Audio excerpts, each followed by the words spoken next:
예수님이 죽은 지 나흘이 되어서 냄새가 나는 나사로를 살리신 일로 인하여서 예수님을 믿는 사람들이 많아지고 이목이 예수님에게로 집중되기 시작을 하자 종교 지도자들은 불안과 두려움에 휩싸이기 시작을 했습니다.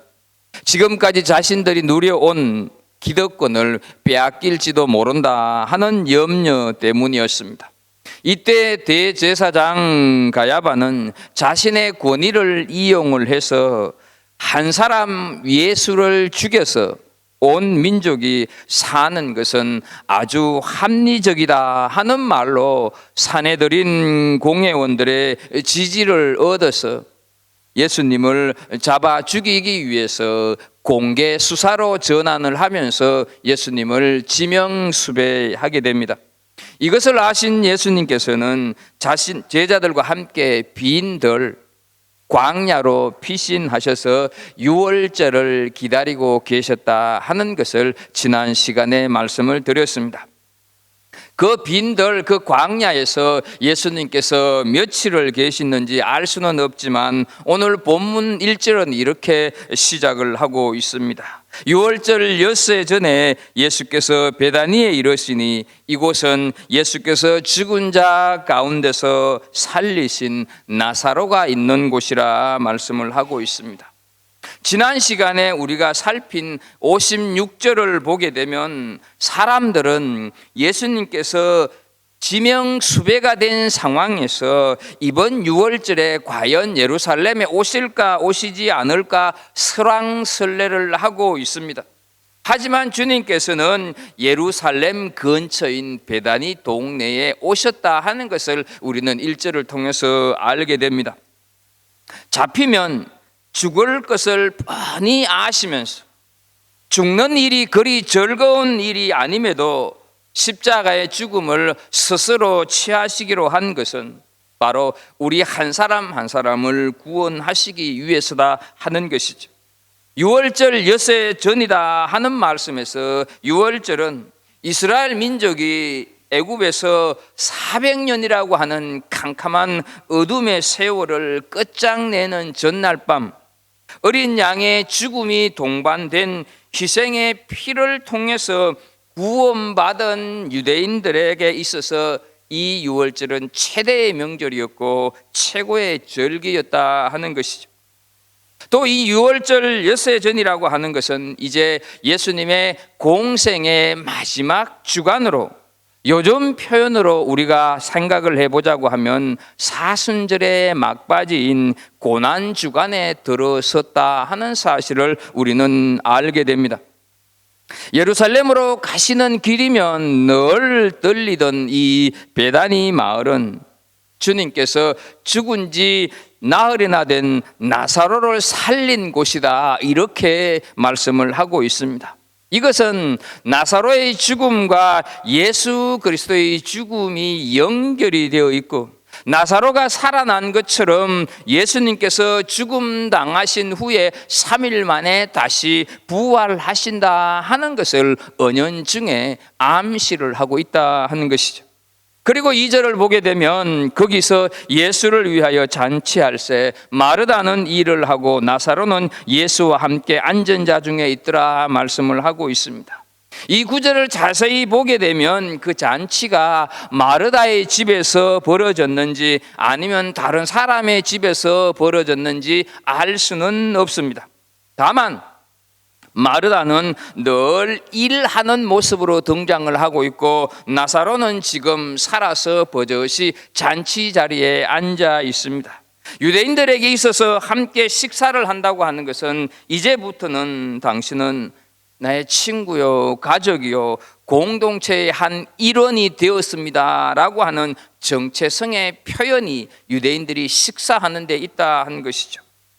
이제 마르다 등장을 했고 나사로가 등장을 했는데 이 집의 막내인 마리아가 등장할 차례입니다. 마리아가 어떤 식으로 등장을 하고 있는가 3절을 보면 마리아는 지극히 비싼 향유 곧 순전한 나두 한 근을 가져다가 예수의 발에 붓고 자기 머리털로 그의 발을 닦으니 향유 냄새가 집에 가득하더라 말씀을 하고 있습니다.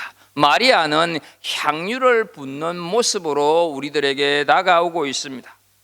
마리아가 향유를 부은 사건은 마태, 마가, 누가, 요한 사복음서에 모두 다 기록이 되어 있습니다. 그만큼 중요한 사건이다 하는 것이죠.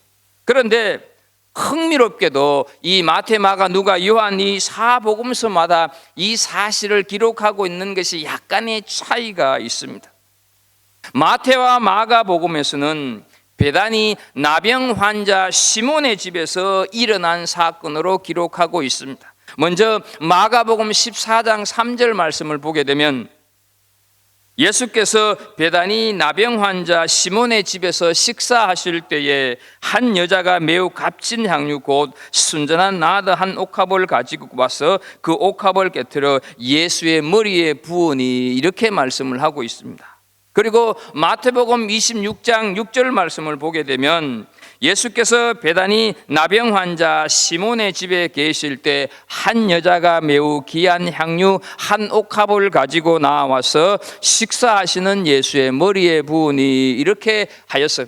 나병 환자 이 시몬의 집에서 나사로의 살아남을 축하함과 동시에 그 나사로를 죽은 나사로를 살렸던 예수님에 대한 감사의 잔치가 벌어지고 있는 것을 보게 됩니다.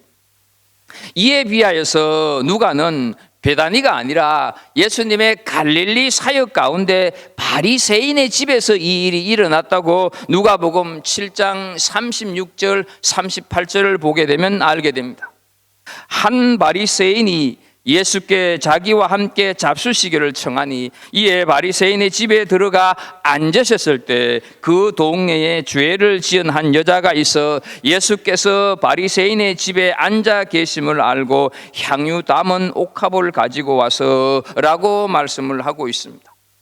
흥미로운 대조가 또 하나 있는데요. 보통 향유를 부은 여인을 많은 사람들은 창기로 알고 있습니다. 그런데 마태와 마가에는 그런 설명이 전혀 없습니다.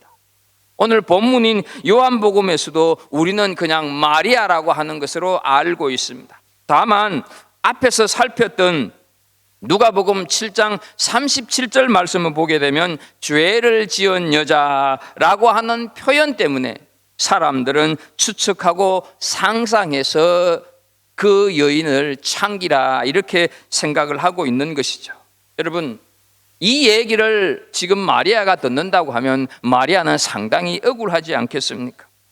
그리고 사람들은 마리아라고 하는 이름만 생각하여서 베다니의 마리아임에도 불구하고 그 향유를 부은 여인은 막달라 마리아라고 생각을 하고 있다는 것이죠.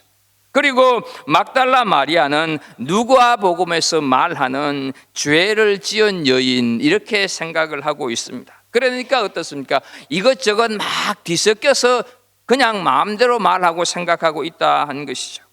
결국 향유를 부은 여인이 막달라 마리아라고 하는 근거는 전혀 없다 하는 것이죠. 요한복음에서 마리아라고 할 뿐 마태와 마가 누가복음에서는 그냥 여자 이렇게 말씀을 하고 있습니다. 더욱이 누가복음에서 죄를 지었다고는 하지만 그 여자가 어떤 죄를 지었는지는 알 수도 없다 하는 것이죠.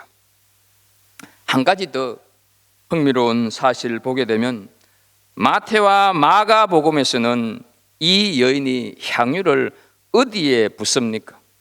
조금 전에 살핀 대로 머리에 붓고 있는 것을 보게 됩니다. 하지만 누가복음 7장 38절을 보게 되면 예수의 뒤로 그 발 곁에 서서 울며 눈물로 그 발을 적시고 자기 머리털로 닦고 그 발에 입 맞추고 향유를 부으니 이렇게 말씀을 합니다. 그리고 오늘 본문 3절에서도 보게 되면 발에 부었다 하는 것이죠. 여러분 어떻습니까? 어디에 부었습니까? 발에 부었습니까? 머리에 부었습니까? 어떤 분이 이렇게 얘기를 해요. 머리부터 발까지라고. 왜냐하면 머리에 부었으니까 목을 타고 그냥 발까지 내려간 거 아니냐 이렇게 재미있는 답을 하기도 합니다. 하지만요, 여기에는 분명한 의도가 숨어 있다고 하는 것을 우리는 알 필요가 있습니다. 마태와 마가복음에서는 머리에 부었다고 말씀을 하여서 예수님을 왕적 존재로 지금 예수님이 존엄한 대관식을 하고 있다 하는 것을 연상시키고 있는 것이죠. 그리고 누가와 요한복음은 발에 부었다고 해서 예수님의 장례를 준비하기 위함이라고 이렇게 해석을 하고 있는 것입니다. 향유를 부은 장소를 요한복음에서는 베다니로, 향유를 부은 여인을 다른 복음서와는 달리 베다니에 있는 마리아라고 딱 특정 지어서 얘기를 하고 있다 하는 것을 우리는 유심히 생각을 해볼 필요가 있습니다. 이 마리아가 부은 향유를 순전한 나더 향유 이렇게 얘기를 합니다. 인도와 네팔, 부탄 등에서 자생하는 나드라고 하는 식물 뿌리에서 추출한 향유입니다. 인도를 거쳐서 페르시아를 거쳐서 이 유대 땅까지 왔다 하는 것, 굉장히 멀리 전해졌다고 하는 것을 우리는 알게 됩니다. 여인들이 화장을 할 때 사용하기도 하고, 사람들이 기분 전환을 할 때도 뿌려서 사용하기도 하고, 때때로 시신의 냄새를 억제하기 위해서 장례식에도 사용이 되어졌습니다. 중요한 것은 이 향유가 굉장히 고급스럽다 하는 것이죠. 그리고 오늘 본문을 보게 되면 한 건이다 이렇게 얘기를 하는데, 대체로 한 건은 330g 정도. 그런데 그 값이 300데나리온이라고 얘기를 하고 있습니다. 당시 한 데나리온이 노동자의 하루 품삯이었습니다. 안식일에 유대인은 일을 하지 않기 때문에 어떻습니까? 300데나리온이라고 하면 1년 동안 안 먹고 안 입고 모아야 될 만큼 하는 그 액수의 향유였다 하는 것이죠. 이렇게 대단한 향유를 예수님의 머리에 붓고 자기 머리를 풀어서 예수님의 발을 닦았다 하는 것이죠. 여성이 머리를 푼다고 하는 것은 지극한 슬픔을 표현하는 행위입니다. 여기에 과연 어떤 메시지가 담겨져 있을까? 당시 발을 닦는 것은 종의 신분을 가진 자들이 하는 일이었습니다. 마리아는 스스로 자신을 종의 신분으로 지금 자리매김을 한 것입니다.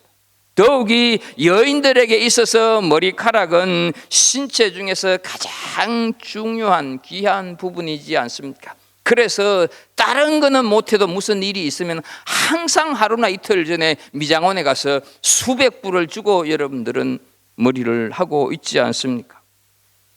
자기가 가장 고귀한 것을 스스로 종의 신분으로 내려앉아서 주님의 발을 닦고 있다 하는 것이죠.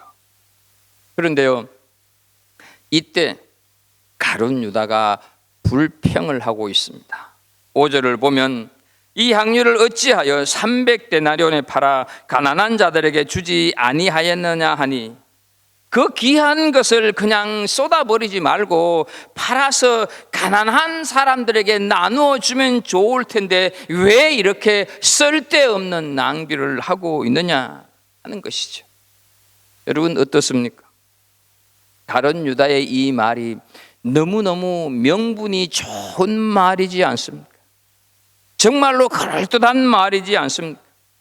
지난 시간에 우리는 가야바 대사장의 했던 그 명분 있는 말, 한 사람이 희생당하고 모두가 사는 것이 낫지 않느냐 하는 명분 이야기를 했습니다. 가난한 사람을 도우는 게 좋지 않느냐 하는 이 명분에 누가 할 말이 있는 사람이 없습니다. 가난한 사람을 도우는 것이 좋지 않느냐 하는 이 말에 아무도 반박할 수가 없습니다. 정말로 가룟 유다는 평생 검소하고 절약 정신이 많고 어려운 자들을 잘 돕는 듯한 모습으로 우리에게 비춰지고 있습니다. 그런데요, 참 놀라운 것은 지난 시간에도 가야바가 언뜻 얘기한 것을 하나님께서 하시려고 했던 예언의 말씀으로 그렇게 요한이 설명을 했다고 말씀을 드렸는데요, 오늘 본문에 보게 되면요, 요한은 어떻습니까? 이 가룟 유다의 말을 성령의 감동을 받아서 가룟 유다가 왜 저 말을 하고 있는지 가룟 유다의 동기를 아주 낱낱이 밝혀버리고 마는 것을 보게 됩니다. 6절을 보면 이렇게 말하면 가난한 자들을 생각함이 아니요 그는 도둑이라 돈괴를 막고 거기 넣는 것을 훔쳐가미르라. 이렇게 이 요한이 성령의 감동으로 그 가룟 유다의 그 말을 동기를 이렇게 백일하에 드러내고 있다 하는 것이죠. 요한은 이 가룟 유다를 아예 도둑놈이라고 얘기를 하고 있습니다. 이 6절을 헬라 원문에 가깝게 읽으면요 지금도 그렇게 하고 있다라고 하는 시제로 기록되어져 있습니다. 가룟 유다가 습관적으로 착복 내지 횡령을 했다 하는 것이죠. 그림을 좀 보여주시면 좋겠습니다. 필립 더 샹파누라고 하는 화가가 1665년에 그린 최후의 만찬입니다. 그런데 그 최후의 만찬 중에서 여러분 보시기에 왼쪽 아래 가룟 유다가 돈개를 차고 있는 거 보이십니까? 왼손에 지금 이렇게 허벅지에 올려놓고 있는 거 보이시죠? 가만히 한번 보십시오. 다른 제자들은 다 깜짝 놀라거나 뭔가 골똘히 생각하고 있는데 가룟 유다는 돈 주머니를 차고 무관심과 냉소로 일관하고 있는 모습을 우리는 저 그림을 통해서 읽을 수가 있습니다. 우리는 이 마리아의 이 행위를 거룩한 낭비 이렇게 표현을 하고 있습니다. 그런데 이 거룩한 낭비가 언제 일어나느냐 하는 것이죠.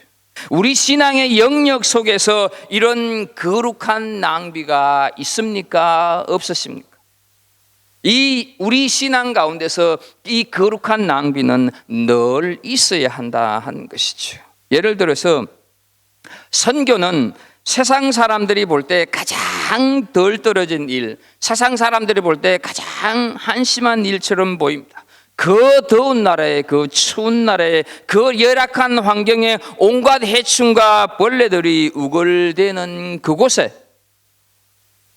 많은 사람들이 가 있고 금쪽 같은 휴가를 그 험지에서 보내는 사람들 많이 있습니다. 그것도 자기 돈을 들여서 가면서 왜 하느냐 하는 것이죠.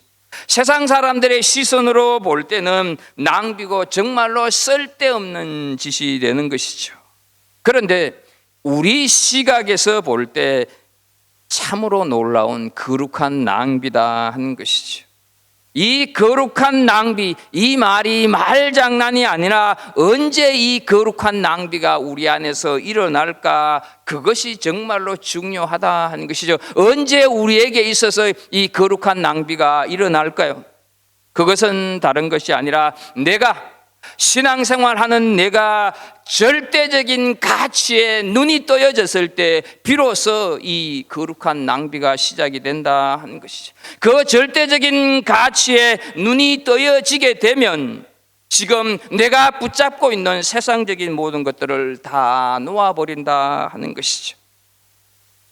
가장 분명한 예를 성경에서 좀 찾아보겠습니다. 마태복음 13장에 보게 되면 우리가 잘 아는 대로 어느 소작 농부가 밭을 갈다가 보화를 발견하게 됩니다. 땅속에 묻혀 있는 보화를 발견하게 됩니다.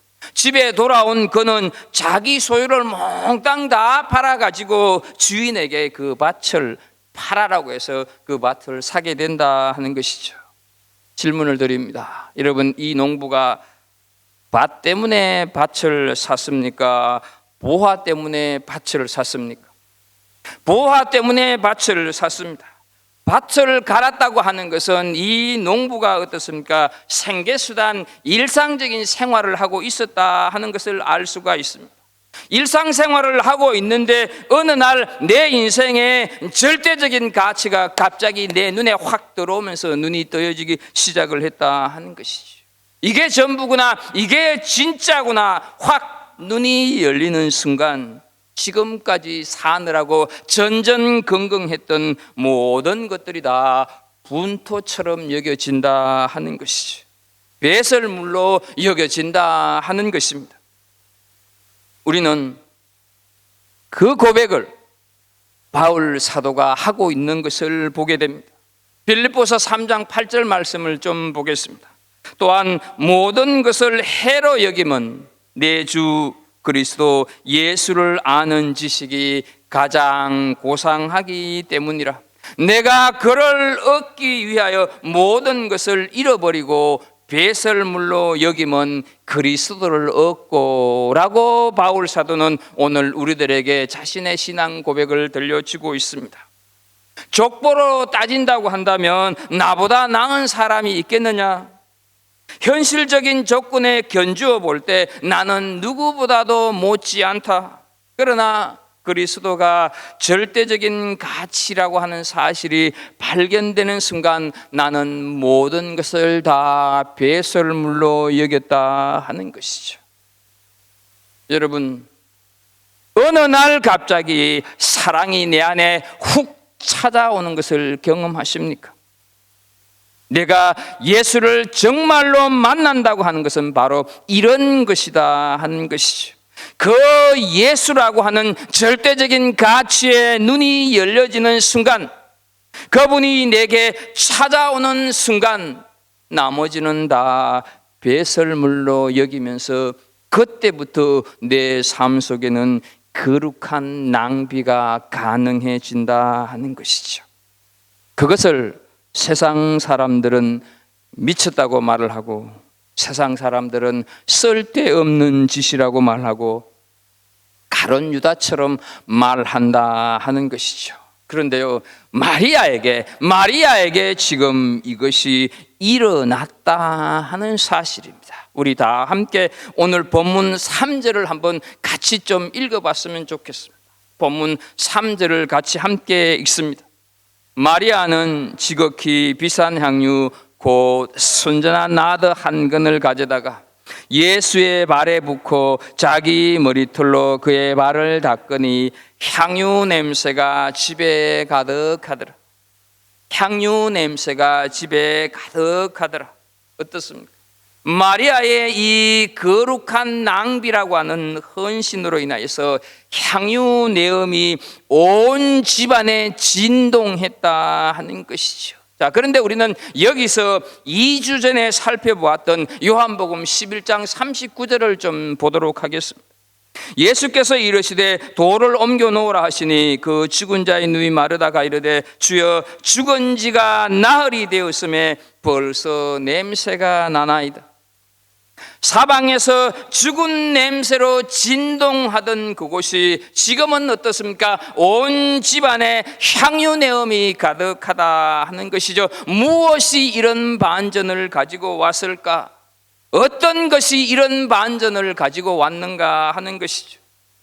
그것은 다른 것이 아니라 절대적인 가치인 예수님을 발견할 때, 예수님만이 절대적인 가치라고 하는 것을 고백하면 그곳에 죽음의 냄새는 물러가고 향유 내음이 가득한 인생이 된다 하는 사실을 보여주고 있는 것입니다.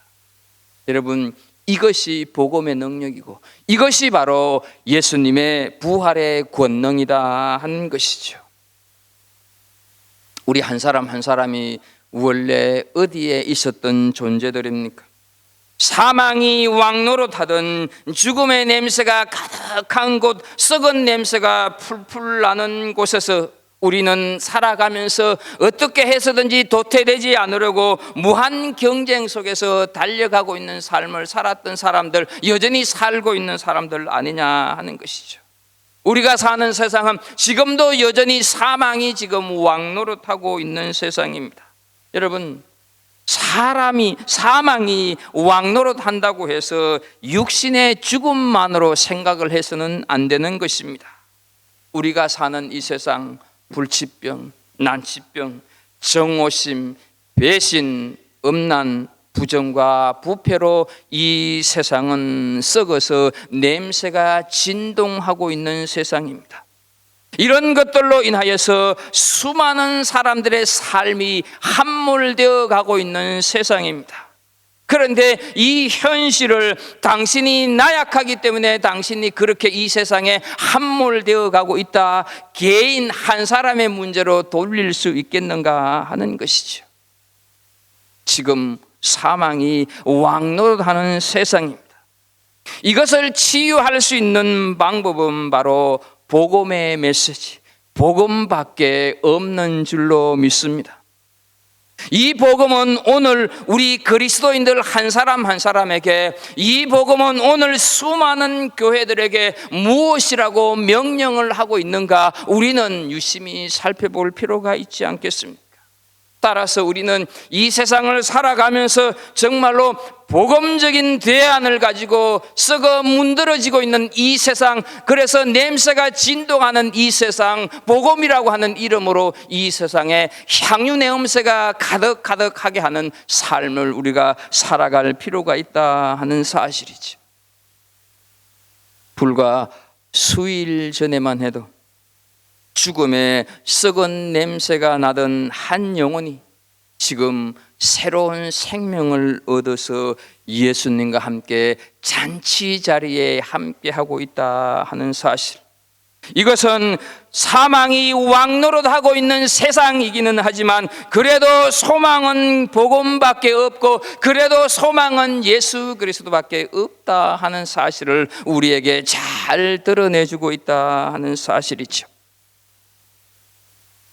가룟 유다가 명분을 가지고 논리적으로 비난하고 나선 것은 주님과 가난한 사람들 대한 사랑 때문이 아니었습니다.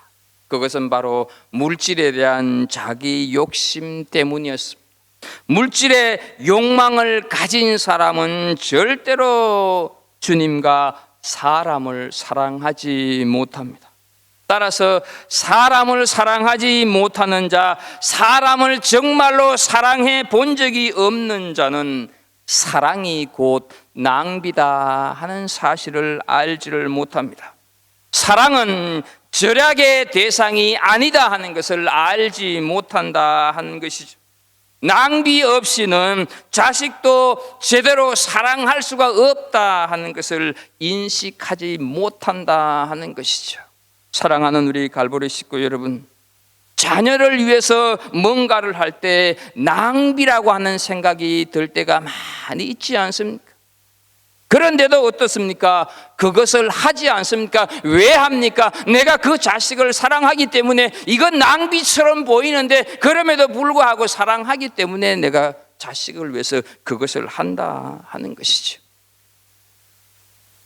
자신의 전부를 바친 마리아를 통해서 진리와 생명의 향기가 가득하지만 바로 그 옆에 선 가룟 유다로부터는 추잡한 욕망과 영육이 썩어가는 악취가 진동했지 않겠습니까? 마리아로부터 풍겨지는 향기가 향기로우면 향기로울수록 유다에게서는 진동하는 악취가 더 역겹게 나지 않았겠습니까? 가룟 유다의 명분 있는 불평에 제자들은 아무 말도 못하고 있습니다.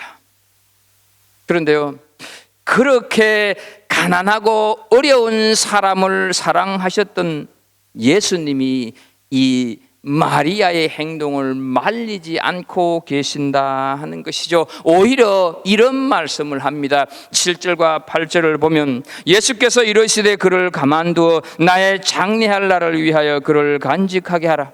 가난한 자들은 항상 너희와 함께 있거니와 나는 항상 있지 아니하리라 하시니라.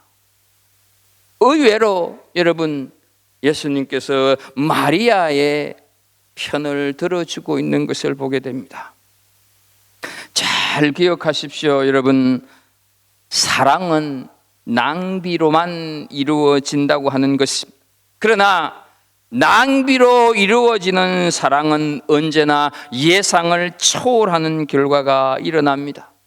마리아는 자신의 그 행동을 통해서 자신도 알지 못하는 가운데 이제 곧 십자가에서 돌아가실 주님을 장사하는 그 예비자가 되었다 하는 사실이죠. 주님께서 예루살렘을 향해서 죽으시러 가는 길에 향유를 부음으로 인하여서 주님의 장사를 예비하는 첫사람이라고 하는 영광을 얻는 여인이 되었다 하는 것입니다. 그래서요, 주님은 마가복음 14장 9절에서 이 마리아를 가리켜서 이런 얘기를 하고 있습니다. 내가 진실로 너희에게 이르노니 온 천하에 어디서든지 복음이 전파되는 곳에는 이 여자가 행한 일도 말하여 그를 기억하리라 하시니라.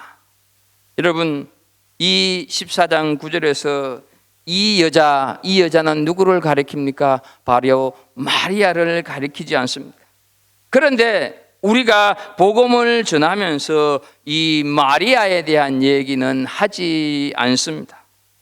그렇다고 한다면 어떻습니까? 어디든지 복음이 전해지는 곳에 이 여인이 행한 일도 전해진다 했는데 이 말씀의 의미는 도대체 무엇이겠는가 하는 것입니다.